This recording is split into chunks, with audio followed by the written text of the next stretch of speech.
For over a century, the Australian dream was easy to define. It was a simple, almost sacred formula. A house on a quarter-acre block, a steady job, 2 kids, maybe a dog. Weekends were for barbecues in the backyard, holidays were spent on the coast, and a 30-year mortgage didn't feel like a life sentence. It felt achievable. Stability, comfort, and ownership weren't luxuries. They were expectations. This dream was more than just property. It was a social contract, a promise that if you worked hard, played fair, and stayed the course, you'd earn your slice of the good life. It gave generations of working-class Australians something to strive for, and for many decades, it delivered. But that dream? It's cracking, quietly, relentlessly. And what's rising in its place isn't a dream at all. It's a survival strategy dressed in optimism. This is the story of the new Australian dream. And it's not what you think. Let's rewind. In the years following World War II, Australia experienced an unprecedented housing boom. Home ownership wasn't just encouraged. It was actively promoted by the government as a social good, a way to build a stable, cohesive society. The population grew rapidly as migrants arrived in large numbers, cities expanded outward into suburbs, and, crucially, wages kept pace with land and construction costs. For many Australians, owning a home was not only achievable, it was expected. In 1980, the median house price in Sydney was around $70,000. Adjusted for inflation, that equates to roughly $300,000 in today's terms. Fast forward to now, and the median price for the same Sydney house is around $1.2 million. That's not a jump, it's a leap. So, what happened? Debt happened. In 1976, household debt in Australia sat at about 30% of disposable income. By 2023, it had skyrocketed to nearly 190%, making Australian households some of the most indebted in the developed world. Why? Because we stopped treating homes as places to live and started treating them as investments. Property became a commodity, a tax-favored, highly leveraged asset. The dream shifted. It wasn't about living in a home anymore. It was about buying one before prices rose again. And when prices rose, people borrowed more. And when borrowing increased, prices rose again. A cycle, a financially dangerous one. Here's where the dream started to fracture. In the 1990s, homeownership among young Australians was still relatively strong. More than 60% of people aged 25 to 34 owned their own home, a clear sign that the dream was alive and attainable. But fast forward to today, and that number has been slashed in half. Only around 30% of young Australians in that age bracket now own a home. And yet, they're not living cheaply in the meantime. Quite the opposite. Young Australians are paying record-high rents, with national vacancy rates falling below 1%, a historic low.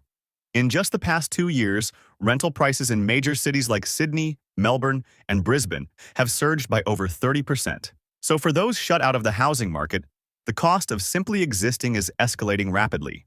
The result? You're either in the housing market or you're out. And if you're out, the door's locking tighter every year. According to CoreLogic, it now takes the average first home buyer in Sydney 17 years to save for a 20% deposit. And that's assuming they don't have to dip into that money for a car, a wedding, a baby, or, basic living expenses. This isn't just economic inequality anymore. It's intergenerational inequality. Parents who bought homes in the 80s are now sitting on 7-figure assets thanks to decades of price growth. Meanwhile, their adult children are living in share houses well into their 30s, crossing their fingers for an inheritance, a miracle, or a deposit loan from mum and dad. The original Australian dream was built on a simple, powerful promise. If you worked hard, you'd get ahead. You'd be rewarded with stability, a home, and a future worth investing in. But that promise is fading fast. Wages in Australia have stagnated over the past decade. From 2013 to 2023, average wages increased by just 2.3% per year, barely enough to keep up with inflation, let alone the real cost of living. In that same period, the average house price grew by 6.8% annually. So while you might have earned an extra $1,500 a year, the home you were saving for was climbing by tens of thousands. The gap is enormous and growing. And it's not just housing that's slipping out of reach. Groceries, petrol, childcare, insurance, all the essentials are becoming luxuries. According to a 2024 Finder report, over 60% of Australians are now living paycheck to paycheck. That includes people with full-time jobs, degrees, and seemingly stable careers. Australia is seeing the rise of a new class, the working poor. People who do all the right things, go to work, pay their bills, but still can't afford rent, food, or a night out without stress checking their bank account. Once upon a time, being middle class meant security. Today, it means you're not technically broke, yet. Faced with this new reality, Australians have responded in two major ways. First, escape. A growing number of people are simply leaving the big cities behind. According to the Australian Bureau of Statistics, capital cities recorded a net loss of over 50,000 people in 2023. Families, couples, and even young professionals are packing up and moving to regional areas in search of affordability and a slower pace of life. Towns like Ballarat, Orange, and the Sunshine Coast have become unexpected hotspots, once quiet, now bustling. But here's the catch. As demand surges, prices in these areas are rising rapidly. The regional affordability window is narrowing, and fast. What was once a refuge is quickly becoming yet another expensive postcode. Second, adapt. Many Australians are reimagining what success looks like. Some accept that they'll rent forever and choose to invest their savings elsewhere.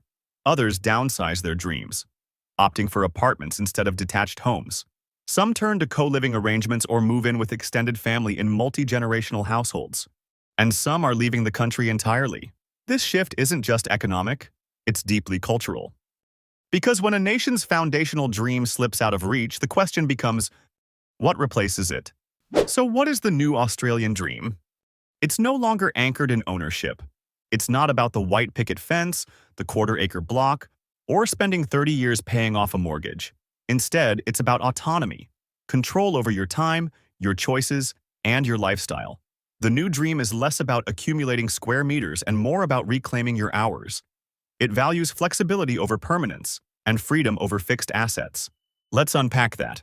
For many young Australians, freedom means avoiding the mortgage trap altogether. Instead of tying themselves to one postcode, they're building digital incomes, working remotely, and prioritizing lifestyle over location. A small rented flat near the beach, with time for surfing, side projects, or family, is now often seen as more fulfilling than owning a home 2 hours from the city, chained to a brutal commute. Minimalism is also on the rise, not just out of necessity, but as a conscious value shift. Owning less, spending intentionally, and avoiding debt are becoming lifestyle goals. Movements like FIRE, financial independence, retire early, are booming in Australia. For this growing group, success doesn't mean property portfolios. It means owning your time. And underpinning it all is a renewed focus on mental health and community. Where the old dream celebrated privacy and personal space, the new one values connection, shared living, and emotional well-being. We're not necessarily dreaming smaller. We're just dreaming smarter and differently. But here's the hard truth. We're stuck in limbo. Culturally, Australia is still anchored to the old dream. The messaging hasn't changed. From dinner table conversations to mainstream media and political rhetoric, the underlying assumption remains the same. Owning a home is the ultimate goal. Buy the house. Climb the property ladder. Invest in bricks and mortar. It's what your parents did. It's what responsible adults do. And politicians, they continue to roll out policies designed to help first home buyers, as if this alone can bridge the widening gap. But the lived reality tells a different story. For most Australians today, especially younger generations, that dream is increasingly out of reach, and this disconnect is creating a psychological tug-of-war. There's the guilt of not owning a home yet, the social pressure to get into the market before it's too late, the quiet shame of renting, as if it reflects failure. And beneath all of that, the deeper despair of working hard, doing everything right, but still falling further behind. This tension isn't just personal, it's national. Because for a country built on suburban aspirations, the erosion of homeownership as a default goal isn't just an economic shift. It's an identity crisis. Who are we if we're not homeowners? And what do we truly value now? Now, let's talk about policy and why it keeps falling short. Governments have certainly tried to respond to the housing crisis. We've seen first homebuyer grants, shared equity programs, and stamp duty exemptions rolled out across various states. These initiatives sound helpful, and for a lucky few, they are. But they all have one thing in common. They tinker around the edges. They don't touch the core issue, The way we've structured housing in Australia as an investment vehicle, not a basic human need. As long as the tax system rewards property speculation, as long as the tax system rewards property speculation through mechanisms like negative gearing and capital gains tax discounts, housing will remain a commodity first and a home second. Investors will continue to outbid first home buyers, snapping up limited stock, driving prices higher, and further distorting the market. What's really needed is structural reform, but that's politically risky. And here's why. Nearly two-thirds of Australian households already own property. Many have built their wealth through it. Some own more than one, and they vote. This is where generational politics comes into play. Younger Australians are being priced out of a system that older Australians are, by and large, benefiting from. This isn't about blame, it's about systems. And unless those systems change, the new Australian dream will remain something people pursue in spite of the system, not because of it. This isn't about despair, it's about clarity. We're not going back to 1980. Those days are gone. The conditions that made the old Australian dream possible simply can't be recreated. Wages, population growth, global markets, and housing demand have changed too much. But that doesn't mean we're stuck. We can build something better, if we choose to.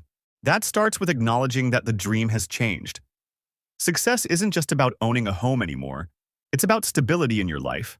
It's about having agency, control over your time, your finances, your choices. It's about finding purpose beyond property. It also means shedding outdated stigmas. Renting isn't failure. Moving cities isn't quitting. Choosing a different path isn't rebellion. It's realism. Most importantly, we need to talk about this openly and honestly. Australia is still a lucky country in many ways, but for that luck to be truly shared again, we need a new story, one that reflects the lives Australians live today. The old Australian dream told us what life should look like, a fixed blueprint of success, shaped by homeownership, steady jobs, and suburban stability. It painted a picture that felt clear, achievable, and universal. The new Australian dream, however, asks a different question. What could life look like if we define it ourselves? Maybe it's living out of a van with a laptop, working remotely and chasing experiences rather than possessions. Maybe it's sharing an apartment with 3 housemates in the city, building community and splitting costs. Maybe it's embracing the calm of regional towns while juggling gig work online. Maybe it's co-living with friends well into your 40s, redefining family and support systems. Maybe it's investing in memories, adventures, and relationships instead of mortgages. Whatever shape it takes, this new dream belongs to us, and it's ours to shape, together. But that can only happen if we stop chasing outdated ghosts and start building dreams that fit the world we actually live in. If this resonated with you, share it. Talk about it. Because the new Australian dream isn't something handed down anymore. It's something we build from scratch, and it starts with telling the truth. Thank you for watching.